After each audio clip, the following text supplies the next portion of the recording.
A long time ago, in a galaxy far, far away. A series once owned by a man who had genuine passion for it, then sold off to a soulless corporation who was also coincidentally killing a ton of other beloved companies.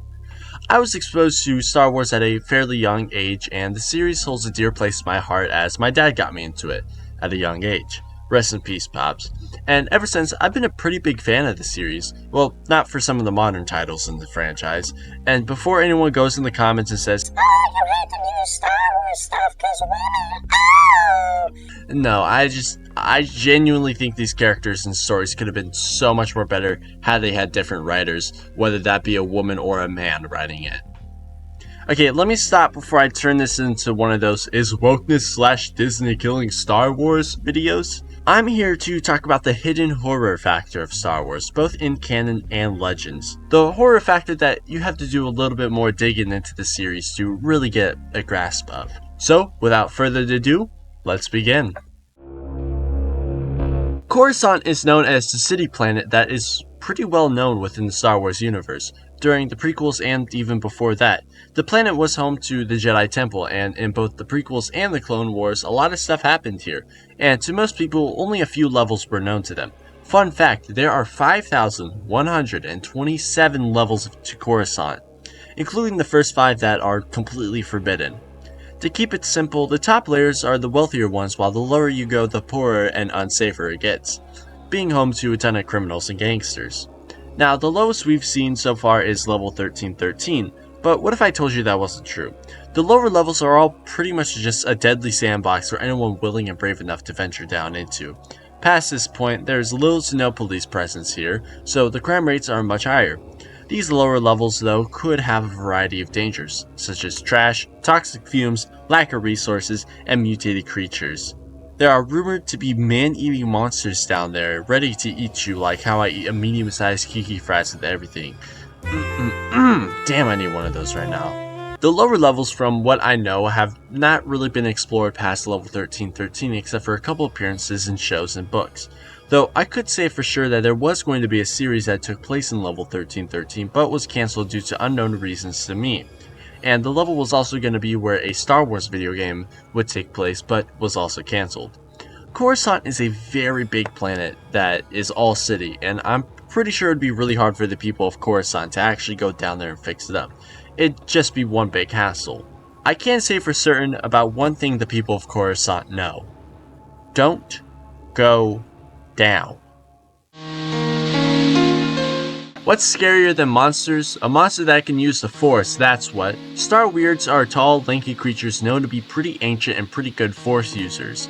These guys would use the Force to create loud sounds that could blow out your eardrums.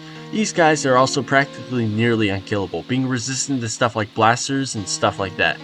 During the time of the Clone Wars, one was actually sealed away by Jedi Masters Ayla Secura and Shakti in the Jedi prison known as the Seisan Temple on Seisan. Sorry if I butchered all of those names.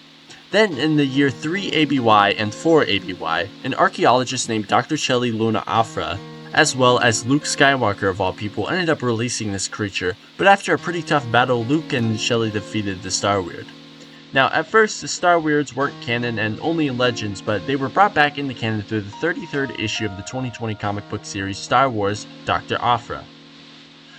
Though from what I've read, not much is known of these guys. It's unknown where they came from, not known what exactly they are, and just that they stalk and prey on lone starships, either stopped in the middle of space or even in hyperdrive. So next time you gotta fix up your ship in the middle of nowhere, watch out for these things.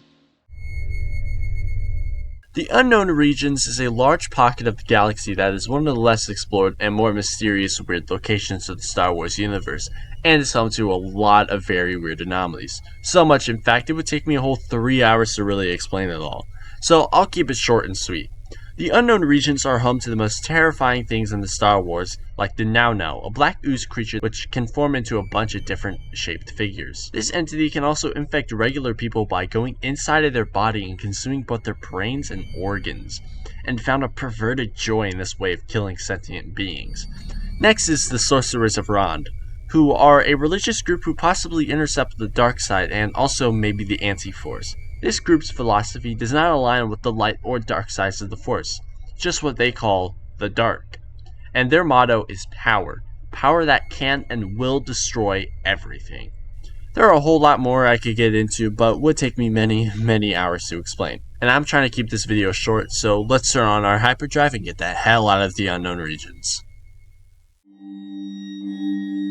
Project Blackwing was a research project that focused on finding the keys to immortality. The project, however, ended up leading to the discovery of the Blackwing virus that turned anyone infected into zombie-like monstrosities. This virus would infect a host and change their movement speed to a slower pace, but also increase their damage resilience, letting them take harder hits. It also changes their skin to a grayish-green color, so basically every other kind of zombie. These undead, however, are different. They're a hive mind that are actually really intelligent. They're able to use blasters, turrets, and even pilot whole ships. The Blackwing virus itself did first appear in the novel Death Troopers written by Joe Schreiber, and wasn't canon until 2014 with a mobile game of all things, bringing this terrifying feature of the Star Wars universe into canon. I would definitely love to see a series about these Death Troopers, though I don't know. I'm not sure if Disney will really do this because they're literally allergic to the bag. I think a adaptation of the Death Troopers book would be really good. Who am I kidding? Disney's never gonna make that.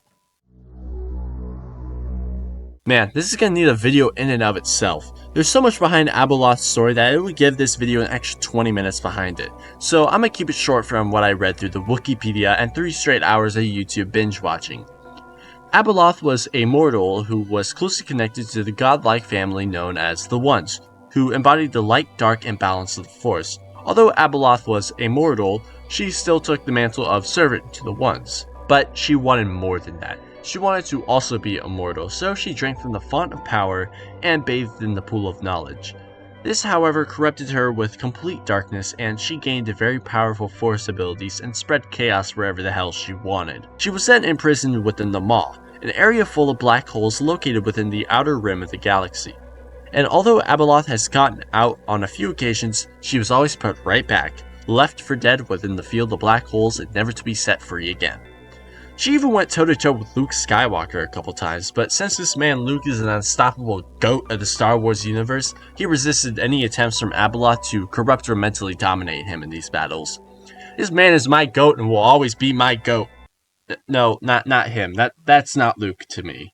Well, to end off this video, I gotta say that Star Wars should most definitely dive deeper into this area of the franchise. I most certainly want to see an animated adaptation of the fight between Luke and Abeloth, or even see a series taking place in the lower levels of Coruscant. But hey, let's not get our hopes up. Because, let's face it, Disney is allergic to the bag. All they want to do is make crappy additions to the franchise that no one wants. Oh, George Lucas, what did they do to your franchise, George? Well, if you liked today's video and want to see more like it, like, comment, and subscribe to keep me in the algorithm, and join my Discord server and follow me on Instagram. And as always, I hope you have a great day or night wherever you are. Bye!